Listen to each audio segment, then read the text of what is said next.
మీరు గమనించారా? రోడ్డు మీద ఇద్దరు వ్యక్తులు కొట్టుకుంటుంటే ఆల్మోస్ట్ ఒక 50 మంది దాకా చుట్టూ చేరతారు. కానీ చేసేదేం ఉండదు. అదే పనిగా బండి ఆపి అస్తమానం హార్న్‌లు కొట్టి, కటింగ్‌లు కొట్టేసి, ఇట్నుంచి అటునుంచి లెఫ్ట్ ఆక్యుపై చేసేసిన ఇదే మనుషులు సడెన్‌గా బండి ఆపేసి ఇలా చూస్తూ ఉంటారు. ఆ ఇద్దరు ఎవరో కూడా వీళ్ళకి తెలీదు. అదే పనిగా వీళ్ళని చూడడానికి రోడ్డు మీద ఒక 10 నిమిషాలు ఎక్స్‌ట్రా అయినా స్పెండ్ చేస్తారు. ఎందుకు? ఎప్పుడన్నా ఆలోచించారా? ఎందుకు? మన జీవితానికి వాళ్ళిద్దరు కొట్టుకోవడానికి మనకొస్తున్న ఆనందం ఏంటి? మనకున్న క్యూరియాసిటీ ఏంటి? ఏం జరగబోతుంది? వాళ్ళు కొట్టుకొని షటిల్ దింపుకుంటారా? లేక మొహాలు పగలు కొట్టుకుంటారా?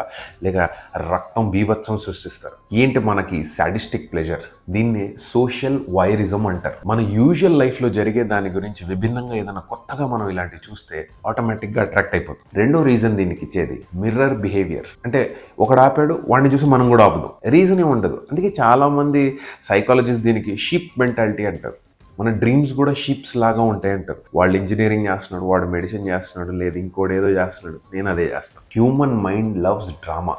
ఏదున్నా డ్రామాటిక్గా ఉండాలి. అది ఇలాంటి రియల్ లైఫ్ సిచ్యువేషన్ అనుకోండి, ఇంకా మజాగా ఉంటుంది. ఏదో జరగబోతుంది, మేబీ కొట్టుకుంటారేమో, మేబీ తిట్టుకుంటారేమో, మనకేంటి వచ్చే ప్లెజర్.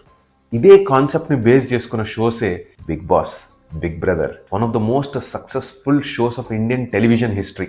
17 సీజన్స్. అది మామూలు విషయం కాదు ఇండియన్ ఆడియన్స్లో సర్వైవ్ అవ్వడం. ఏది ఆ జమానాలో పిన్ని, అమృతం, లేదా హిందీకి వెళ్తే క్యూకి సాస్ బీ కభీ బహుతీ, ఈ అత్తా కోడల డ్రామాలు, ఇంకేవో డ్రామాస్ అన్నిటిని బీట్ చేసింది సోషల్ వాయరిజం. అంటే ఎంతసేపు కాన్ఫ్లిక్ట్ జరిగితేనే వాళ్ళ టీఆర్పీస్ కూడా పైకి వెళ్తాయి. అలాగా మనం కూడా వాళ్ళు ఊరికే తిట్టుకుంటూ నిలబడి ఒకరినొకరు మొహాలు చూసుకుంటూ ఆర్గ్యూ చేసుకుంటుంటే ఎక్కువసేపు ఉండలేం. కొట్టుకుంటున్నారు అనుకోండి 10-15 నిమిషాల దాకా ఇద్దరు రెస్లర్స్ అనుకో. సైకాలజీలో దీనికి ఏం చెప్తారంటే human beings are designed to attract to conflict. అంటే ఏ గొడవ జరుగుతున్నా అక్కడికి వెళ్ళి నిలబడిపోదాం. అది మనలో ఒక క్యూరియాసిటీ, ఒక అడ్రినలిన్ రష్ని అట్లా లేపుతుంది పైకి. అబ్బా ఏం జరుగుతుందో చూద్దాం, ఆగాగు ఒక 5 నిమిషాలు ఆగి చూద్దాం. మనకు వాళ్ళకి ఎటువంటి సంబంధం ఉండకపోయినా పెద్దరికం చూపిద్దాం. అంటే ఈ గొడవను ఆపేద్దాం, ఇక్కడతో మనం సెటిల్ చేద్దాం అని కొంతమంది ఆపుతారు. ఇంకొంతమంది కెమెరాలు తీసి వీడియో షూట్ చేస్తుంటారు.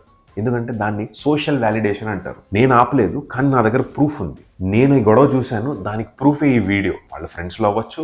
ఈ మధ్య కాలంలో ఫ్రెండ్స్ అవసరంలా, ఓన్లీ సోషల్ మీడియా. మనం ఏం చేసినా సోషల్ మీడియానే. దీని వెనకాల గల రీజనే చాలామంది డైలీ వ్లాగ్స్ చేస్తారు. సింపుల్గా చెప్పాలంటే, నేను పొద్దున్న లేచా, బ్రష్ చేశా, మా అమ్మ ఇడ్లీ పెట్టింది, మా నాన్నకు దోశ పెట్టింది, నాకు కొంచెం చట్నీ ఎక్కువ వేసింది, ఈ పనికి మళ్ళీ మాటలన్నీ మాట్లాడతారు. కానీ వీళ్ళకి లక్షల్లో వ్యూస్ ఉంటాయి.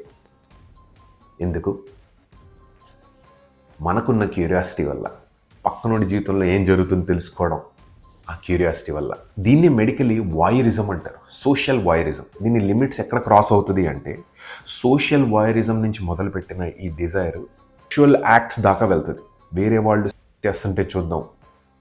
World's most quiet and famous industry. ప్రతి మనిషి ఏదో ఒక సిచ్యువేషన్లో ఎక్కడో అక్కడ తప్పకో ఒప్పకో నచ్చినా నచ్చకపోయినా చూసే ఉంటాడు. ఆల్మోస్ట్ అందరూ పర్సనల్గా తీసుకోవద్దు. వేరే వాళ్ళ లైఫ్లో జరుగుతున్న ఈ కుతూహలం ఏదైతే ఉంటుందో, గొడవ నుంచి మొదలయ్యి వాళ్ళు ఎందుకు కొట్టుకుంటున్నారు సిగ్నల్ మీద. బిగ్ బాస్లో తెలిసిన వాళ్ళు అవ్వచ్చు, తెలియని వాళ్ళు అవ్వచ్చు. మీరు చూస్తుంటే బిగ్ బాస్లో ఒకప్పుడు చాలామంది ఫిల్మ్ యాక్టర్స్ వచ్చేవాళ్ళు, లేదా టెలివిజన్ యాక్టర్స్ వచ్చేవాళ్ళు. ఇప్పుడు సోషల్ మీడియా నుంచి వస్తున్నారు, లేదా ఆడియన్స్ నుంచి కొంతమంది వస్తున్నారు. ఎందుకు వస్తున్నారు? ఎక్కడి నుంచి వస్తున్నారు? మనం చూస్తున్నాం కాబట్టి.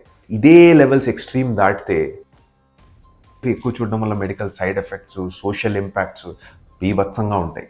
అదొక డిఫరెంట్ టాపిక్ ఆల్టుగెదర్. ఇది ఇక్కడతో ఆగదు. ఎంఎంఏ ఛాంపియన్షిప్ వాళ్ళు పెద్ద పెద్ద స్టేడియంస్లో కొన్ని వేలాది మంది టికెట్లు డబ్బులు ఇచ్చి మరీ చూస్తారు. ఏం లేదు, ఇద్దరు రియలిస్టిక్గా కొట్టుకుంటారు, రక్తాలు చెందిస్తారు, మొహాలు పగలు కొట్టుకుంటారు, మూతులు పగులుతాయి, అడ్రినలిన్, ఎమోషన్.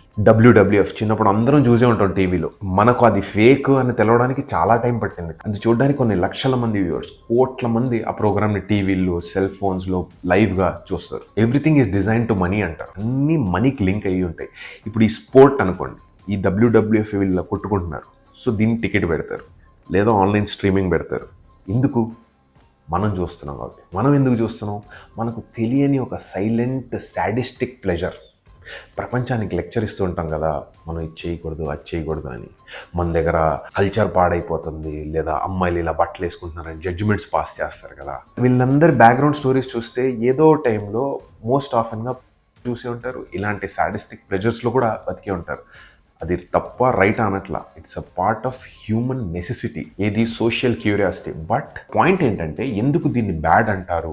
ఏ బ్యాడ్ డిజైర్ అయినా హ్యూమన్ బీయింగ్కి రావడం సహజం, కానీ అది గుడ్డా బ్యాడా, అది సొసైటీకి మంచిదా కాదా అనే జడ్జిమెంట్ తీసుకోవడం మన పర్సనల్ కాల్. సో దాన్ని ఎక్కడ మనం చెక్ పెడతామో అక్కడి నుంచే మనం మంచితనం వైపు డైవర్ట్ అవుతాం. మనం దాన్ని చెక్ పెట్టలేదు అనుకోండి, నష్టమేం లేదు. ఎందుకంటే మీరు మీ ఇంట్లో కూర్చొని మీ రూమ్లో చూస్తుండొచ్చు, రేపు బలి తెగించి మీరు వేరే వాళ్ళ బెడ్రూమ్లో దూరితే తప్పు. అట్ ద సేమ్ టైం మీరు గొడవల్లో దిగితే తప్పు. ఇన్ఫ్యాక్ట్ ఇదంతా ఎందుకండి, లేటెస్ట్గా వచ్చిన సినిమాలు చూడండి, biggest black busters. For example ఈ యానిమల్, ఒక ఫైట్లో 100-200 మందిలో చంపేస్తారు, చాలామంది బీభత్సంగా ఎంజాయ్ చేశారు. ఎప్పుడైనా దాన్ని సైకలాజికల్ రీజన్స్ ఎగ్జామిన్ చేశారా? ఎందుకు ఇంత ప్లెజర్ ఎందుకు వస్తుంది, ఇవన్నీ చూడడం వల్ల ఒక ఆనందం, ఒక సాటిస్ఫాక్షన్ ఎందుకు వస్తుంది? సాడిస్టిక్ ప్లెజర్స్ అంటారు దీన్ని. మరి దీని మీద మీ ఒపీనియన్ ఏంటి? ఇలాంటి సోషల్ వాయరిజం మంచిదే అంటారా? ఇంత వైలెన్స్ మంచిదే అంటారా? లేక it's fine, I have to go to my office, నాకు నా బిల్స్ ఉన్నాయి, నేను సంపాదించుకోవాలి, నాకు ఎందుకు బాబు ఈ క్వశ్చన్లు అంటారా?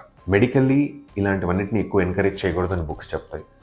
But as a part of evolving society నేను పర్సనల్గా ప్రెస్ చేసి ఇది తప్పు ఇది రైట్ నేను ఎప్పుడు చెప్పను. Democracy always has space to agree to disagree. అంటే నేను ఒప్పుకున్నా ఒప్పుకోకపోయినా అందరం కలిసికట్టుగా ఉండడమే డెమోక్రసీ. మీ ఒపీనియన్ ఇది, నా ఒపీనియన్ నాది. మరి మీ ఒపీనియన్ ఏంటో నాకు కామెంట్ సెక్షన్లో పెట్టండి. Thank you for watching. జై హింద్.